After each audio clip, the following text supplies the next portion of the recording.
Hi everybody, how's it going? Welcome to another video of my opinion. No, I'm kidding.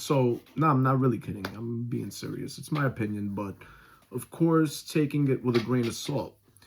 Going over what's going on in Iran and in Western Asia. A lot of the stuff that I was warning everybody about, that not just me, I'm not a geopolitical expert, but I listen to a lot of these experts that talk about what's going to happen, what may happen, and all of the potentials.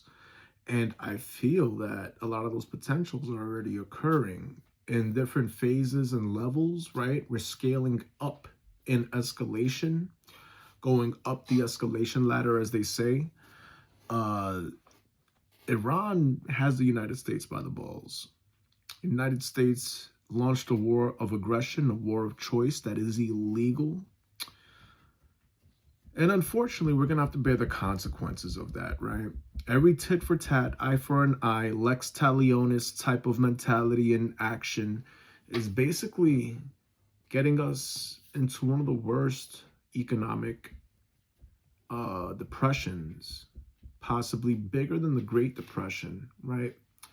Of course, we have many more apparatuses and mechanisms that could try to prevent this kind of stuff.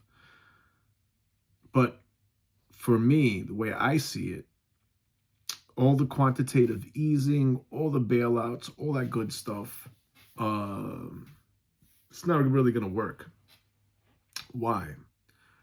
Because in the beginning of all these bailouts, the money printing, quantitative easing, those hits of money would, I want to say, stimulate the economy. That's why they call it a stimulus. Right? However, with each bailout and each stimulus package, you dilute the currency further and further.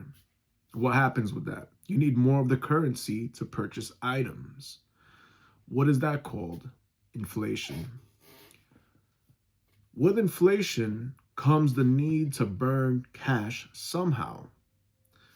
That cash, or that money that's being printed to keep it in existence, to keep the system going, that debt, right? Money that's backed by the petrodollar, if you want to call it, backed by oil, essentially is collapsing and needed to get output somewhere so we don't have hyperinflation. Where did they dedicate a lot of this money to? To the military industrial complex, to the hyper surveillance complex. All of these surveillance apparatuses and systems, technology that's not meant to benefit you, but to spy on you, to collect your data. And not only that, to recognize patterns. AI, get it? AI is pattern recognition technology, just like your brain, right? We recognize patterns, we put them together, they're called memories, and we behave off of those memories, right? Whether they traumatized us, made us feel good, it provides incentive for behavior, right? Or preventative behaviors, right? So if you feel pain, you're not going to do something. If you feel good, you're going to keep doing it, right? Now, if your culture is based on these things, right, and it manipulates you, what you tend to do is start accepting lies as reality and as part of your culture. We've accepted the lie that our dollar is the most powerful thing in the world. No, it is the most used currency in the world. However, the stranglehold that this currency has on the global south and on all countries at that, right, meant to stabilize things, but created a very unstable environment where the United States now is relying on outright wars of aggression rather than hiding behind some kind of excuse or creating some false flag, where this war of aggression is essentially the last gasp of an empire that cannot further dilute this money and needs somewhere to expend this cash, right? Where am I going with this? Well, if that cash that was backed by oil is no longer valuable, that means that the empire is pretty much done, and all they have left to do is to destroy things and to keep destroying things so its value or loss of value as far as economic value is concerned is covered up through a war or through some major black swan disaster, a la COVID, right? Right before COVID occurred, I'm just giving you guys a little bit of background. There was an inverse yield with treasury bills. What does that mean? That was, in simple terms, I'm not going to go into that, guys, but in simple terms, it just simply means that the economy is about to crash, which crashed in March of 2020. Now, they needed stimulus to keep these corporations open, or whoever it was, these companies that were struggling. They put mom and pops out of business. PPP loans were being used as fraud. Unemployment being given away to people that weren't spending it right away. So with that said, I feel like COVID was something man-made, meant to cover up an economic meltdown on behalf of the United States and the Western democracies, if you want to call them that, or the Western Alliance. Going off of that, all the bailouts that went to the companies that got bailouts to stay open, airlines, financial institutions, technology companies, you name it, people that weren't really making money or benefiting off the change in living standards and living conditions, right? People were now working from home and whatever the case is, right? We're going back 6 years. Those companies got that money at pre-inflation rates. Now, when you have all that money at pre-inflation rates and the economies crash, guess what they did with that money? They bought a lot of land, they bought real estate, they were investing in stuff, right? When it was dirt cheap, they were even buying back their stocks, right? At very, very cheap prices. Once the economy opened up again and went back to normal, all the money that people weren't spending because they were staying home during the lockdowns were now spending that money. They were releasing all that money or monetary energy from their bank accounts. What happens then? Well, the large corporations that bought all the stuff back and everything at dirt cheap prices were now set in position to absorb all of that cash that exited the everyday American's hands, and absorbed all of the credit card debt that they were going into for people that weren't able to get those bailouts, or if it wasn't enough, right, for the stimulus packages or the stimulus checks that they sent out. What that did was create a high velocity of liquid cash or money in the economy, the American economy. What happens with that is that you get inflation. What happened with that inflation? Well, you see that the dollar lost about 5 times its value. You're having to spend between twice to 5 times as much money as you did in 2020 to buy the same products, get the same services, etc., etc. Certain things are going down or maintaining their price. I'm not an economist either, guys, so you can look into that yourself, but I do know this. Whoever bought all their stocks or whatever at those 2020 prices is doing very well right now, even if the economy is faltering. Why? Because they're in the green. They bought all this stuff when it was dirt cheap, and in the last 6 years, even though the economy has, it's been going up and up, but not for the American public. We are paying an immense price inflation-wise. Now, what is bound to happen if we don't fix that issue? Well, the dollar gets out of control with inflation, which wasn't really going to happen really fast. That would take more time, many more years, depending on what's going on around the world.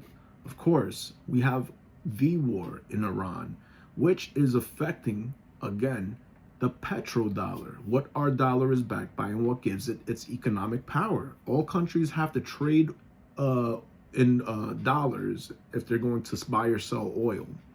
What Iran is doing right now is pretty much saying, hey, if you want to cross the Strait of Hormuz and you don't want to get your boat blown up or intercepted, you're going to have to trade your oil in yuan, in Chinese yuan, right? So that's the RMB, the renminbi,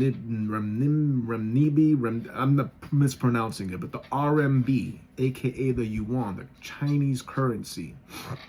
And that's my dog Duke, by the way. He's chilling in the back. What's up, Duke? They're basically saying, hey, the Americans ain't allowed over here anymore. And not only that, if you're going to trade in this product or in this oil or in this liquid natural gas, LNG gas, which comes out of there, or even, let's talk about the other thing that they're not talking about in the news, Fertilizer, urea, right? 30% of the urea that is utilized around the world comes from that area. And it has to pass through the Strait of Hormuz. With that said, you have a dollar that's collapsing, that's losing its stranglehold on the economy, and not just that, losing its power from the petrodollar deal. You have a shift in currency exchange or in settlements, right, for these trades using yuan and no longer the dollar. What happens then? Other countries see that the dollar is going to be weak and they will start dumping it, getting rid of their investments in America, getting rid of their cash that's in dollars and trading it in for Chinese yuan. Guess where they're going to start investing their money? In what economy? Which one is going to get dumped? Which one is going to be respected and expected to come in and step in at the right moment? The Chinese economy. Not just the Chinese economy, but the Russian economy as well, right? Iran has the United States by the balls. They literally have them by the balls right now, or have us by the balls. Not me personally. Like, I'm chilling. I don't support these wars. And, if they do anything harmful economically, I'm not having a big change of life. Maybe if I got to eat cup of noodles all the time, fuck it. I don't care. It is what it is, man. I've dealt with worse. With that said, those that cannot deal with that type of shit, that can't deal with the lower living standard, that can't deal with just being second place, right? Because we've been brainwashed into thinking, whoa, this is the best thing, the best country, best this, best that.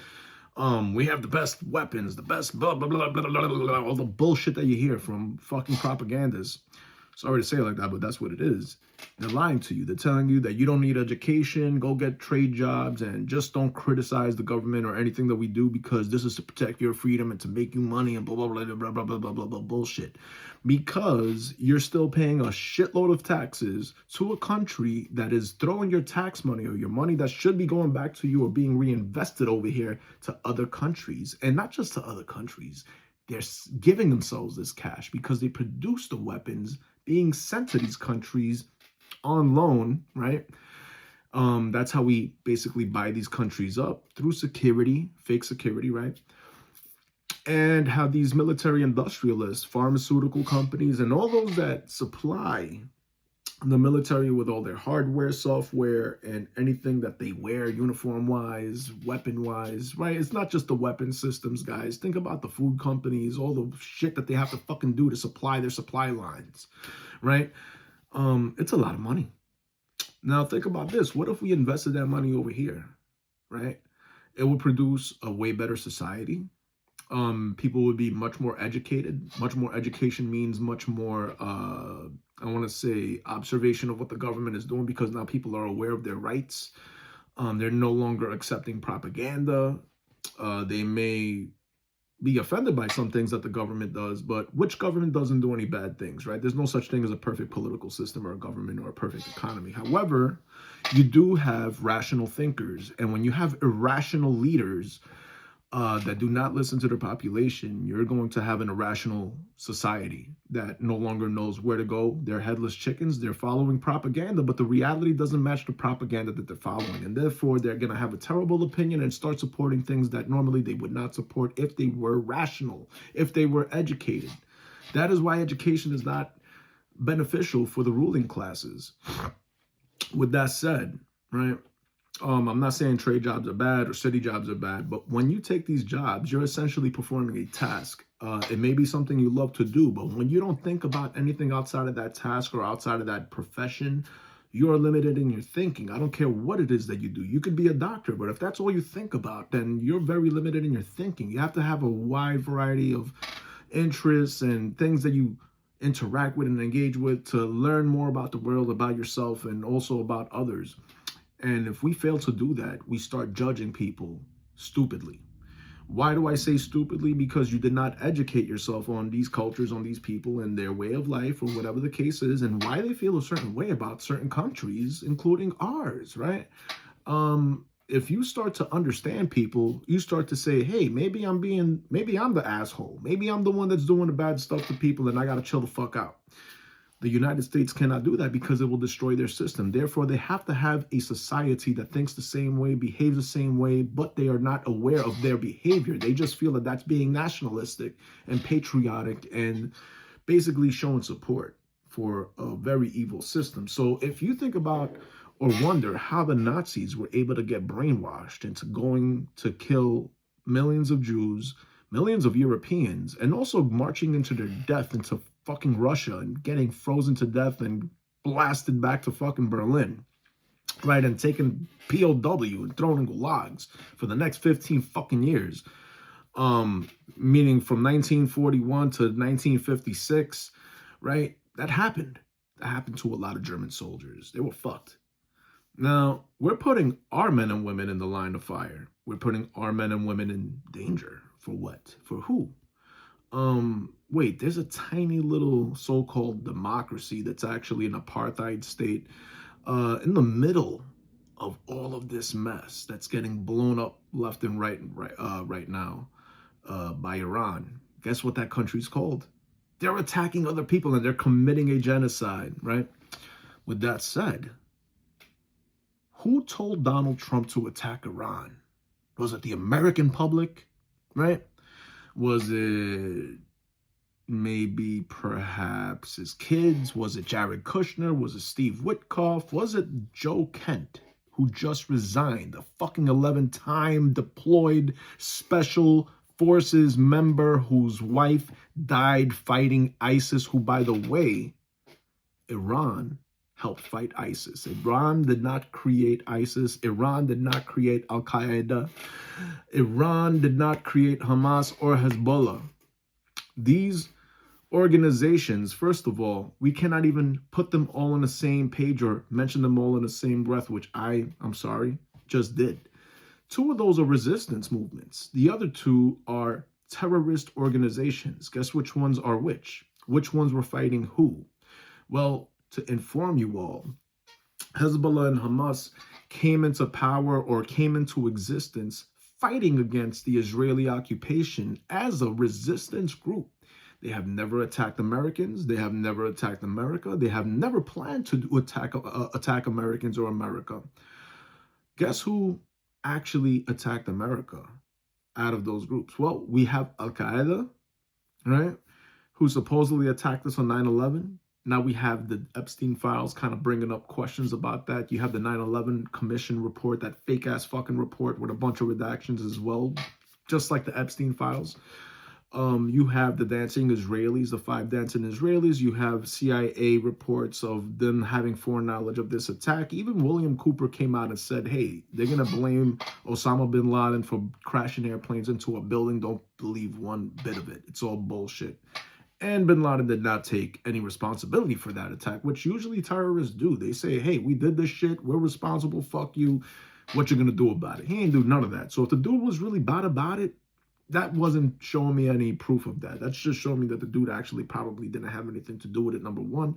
Or number two, he did it, but he wasn't going to say that he claimed that he did it just to have that question in the air or whatever the case is. But it's a sin, right, in Islam to do those types of things, to commit terrorism. So what ISIS and Al-Qaeda are doing is essentially a sin for true Muslims.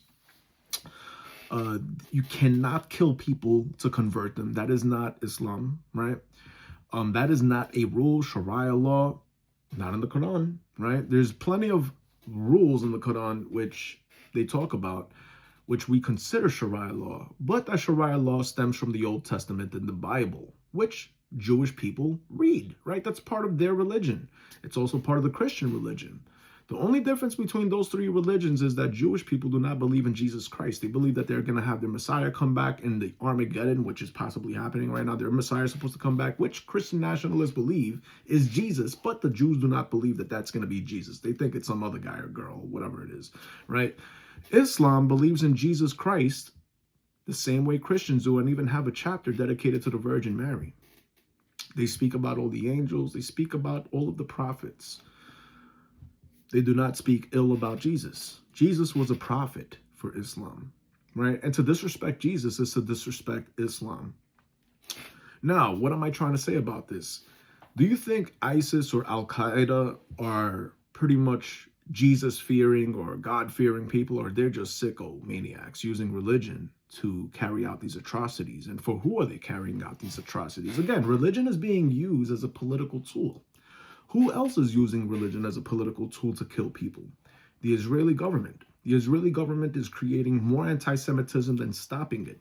There are plenty of Jewish people around the world that do not agree with what the Zionist government is doing. They are protesting. There's Jewish Voice for Peace, Not in Our Name, Code Pink, which is not exclusively a Jewish organization, but is led by Medea Benjamin, a Jewish woman. You have Jewish scholars such as Aaron Mate, Gabor Mate, Ilan Pape, who are basically from Israel or related to Holocaust survivors, even Norman Finkelstein, who comes from Holocaust survivors, who speak out against this apartheid system and genocide that Israel is committing. And they're saying, hey, this is not the Jewish religion. This is Zionism, which is a political ideology, a racist political ideology. And they hide behind the Jewish religion. It is the same thing with ISIS and Al-Qaeda, right? So you have three organizations or entities that hide behind religion, using religion to kill people. Does it sound like they all might be on the same damn team? Right? Because Zionists kill Muslims. They're against Muslims. They hate Muslims. That's just point blank, flat out. They hate Arabs, or what they call Arabs, or Arabic people, people of Arabic descent, any Semitic people from that land, original indigenous people from that land, right? ISIS and Al-Qaeda have never attacked Israel, but they have attacked many Arab countries. They've attacked Muslims. They've attacked Muslims for not being Muslim enough, right? That kind of paints all Muslims as crazies, but it doesn't. It's showing that there is a genocide within the Muslim community. Not saying that this is Al-Qaeda and ISIS are Muslim, because real Muslims do not consider them Muslim. They consider them something else. Those are evil people, and we can all agree to that. Iran was fighting these evil entities. What's the other evil entity that uses religion to get away with things? Oh, wait a minute. Was it Paula White and her spiritual advisee, Donald Trump, the Christian nationalists, all these crazy people that want to bomb everybody and say, if you don't listen to Donald Trump, you're not listening to God or something like that, right? We're going to bring back Jesus with the Armageddon, which the military generals were telling their soldiers and their underlings and their commandees, or I'm not a military guy either, guys, so forgive me if I'm chopping and butchering all these terminologies, but whoever is under their command basically hears this stuff, and they're like, what if they don't believe in Jesus? What if they are into something else, right? Are they fighting for that, or are they fighting to protect the Constitution of the United States, right? As far as I'm concerned, Iran never said they wanted to destroy our Constitution. They never declared war on us. In fact, they had a deal ready to go that was like zero enrichment of uranium. With that said, you have these Christian nationalists, you have these Zionists, you have ISIS and Al-Qaeda basically fighting against those who are fighting against genocide, fighting against the Epstein ruling class, fighting against capitalism that's oppressing the poorest people in the world while enriching some of the most worst people in the world to keep control of this hegemony that the United States is, right? With that said, you have all these religious fanatics using religious to get other religious fanatics to support them and to commit genocides, take over lands, enrich themselves, and get rid of people under the guise of God said do this, right? Sounds pretty crazy. The Ayatollah, the most evil man in the world, according to the U.S. government, has never said any of that. Paula White had said that Donald Trump was God sent or sent from God, which somebody told me, yeah, that's true, but I don't believe in the way that she said it because, you know, God sends evil people to rule over people that do bad stuff, which is total bullshit. You can't prove any of that. I think like a scientist, guys. Yes, I believe in God, but you can't prove that God exists, right? Let's keep it real. You can believe in things, but you have to be practical about it. With that said, there's no God that can tell anybody, hey, this belongs to you. Hey, this, hey, that. It's all bullshit. If your political ambitions or your political decisions are based on that, you are cuckoo shit. We have a system of laws, a constitution to follow in order not to fall into that trap of illogical thinking. However, governments realize that they could use this illogical thinking to hyper illogically think their societies, right? Have their societies illogically think in a hyper illogical way, if that's a word, right? With that said, you create consent, manufacturing all of this consent to do all these horrible things, right? And you essentially create normalization out of that. There's a lot more that I could say about this stuff sociologically, but I just want to keep it simple for everybody and not make this into a 2-hour video. But with all of that, I know that Iran is doing the right thing by defending its homeland, by avenging its leaders' deaths. And not only that, they did the right thing in preparing for this war. They knew what was coming, and they were not dumb about it. They took the moral high ground. They won the opinion of the international, the world court, if you want to call it that, the court of public opinion. And they have not done what the United States is doing to them, which is blowing up their apartment buildings, blowing up hospitals, blowing up schools with kids in it, and taking out the electrical infrastructure, energy infrastructure, putting more people to death because they rely on those things, right? Not just the government, but everyday people that they're trying to free. Bullshit.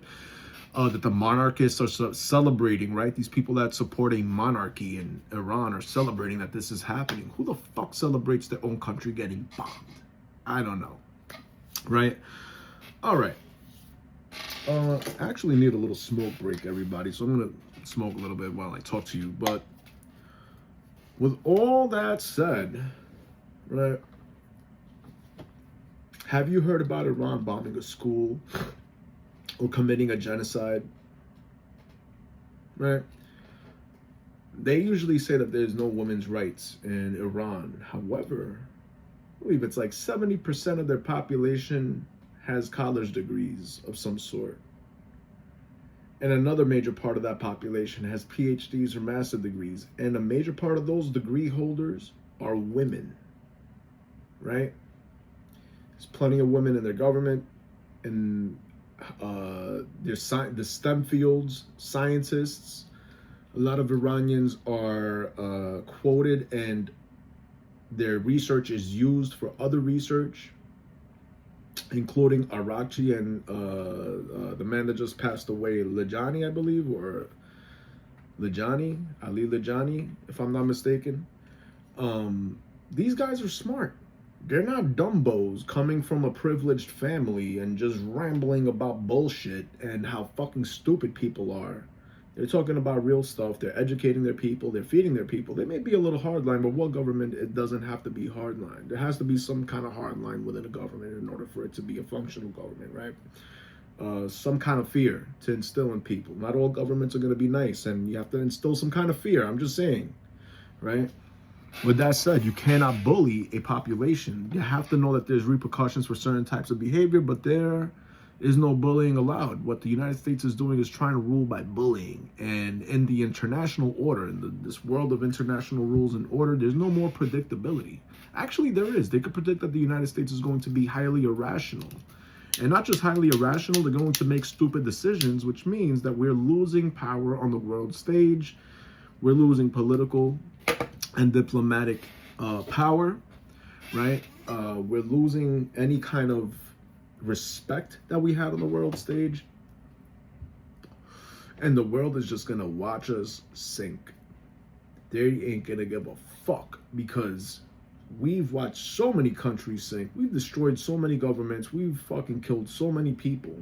Well, not me, but this government has killed so many people that they're not gonna go fuck what happens to us. They don't even care if the world goes to shit at this point. Maybe they do care, but they're like, you know what? If this is what it takes to get these motherfuckers out of here, well, let it be, right? Sad that we're in that state of affairs, that people do not even want to help us fight this latest war. And that's that I haven't even mentioned Cuba. What are they doing to Cuba? They're basically starving Cuba out. They're drying it out of its oil. Its oil is used to create the electricity for that country, which I believe it's over 3,000 dialysis patients cannot get their dialysis done, right? People that are not in the government, everyday civilians. How do we expect to garner world support if that's what we do to gain power or to take over governments? How do you expect to hold on to a country, right? People think that the world only runs by force. Like, well, who was it that said this is the law of the jungle? Stephen Miller. Oh, it's the law of the jungle. And the other fucking idiot, Pete Hegseth, he was like, we don't follow stupid rules of international, whatever the fuck he said. I don't even want to think about it. I don't want to repeat anything that piece of shit says, to be honest with you. But he said stupid rules of fucking international law or war. Stupid rules of engagement. That's the exact fucking term. War crimes, right? So with that said, you could say that anybody that gets captured or captures American soldiers, what are they going to do to our guys? Well, I have faith that the Iranian army isn't going to do anything to them because obviously they have more honor and they actually follow their fucking religion. They actually have compassion for people and they take that into account when they attack, right? Unlike people that bomb schools and hospitals and cut off all medical services for people and blow up paramedics and people, first responders and shit like that, right? If Pete Hegseth said stupid rules of engagement and we will hold no quarter for any prisoners, what if we're dealing with leaders on the opposition that say, you know what? Fuck it. Eye for an eye. Let's take these motherfuckers out too. No quarter for these assholes. We're putting our people in danger for no fucking reason whatsoever. We don't even have a clear reason as to why we're fighting with Iran. But it just gets worse and worse. And that's all I got to say about that, everybody. I'm fucking stoned. I'm good. I'm chilling now. But with that said, I'm going to see you in another video and talk a little bit more once I chill out and get my mind back, all right? So I will catch you all on the next one. Peace.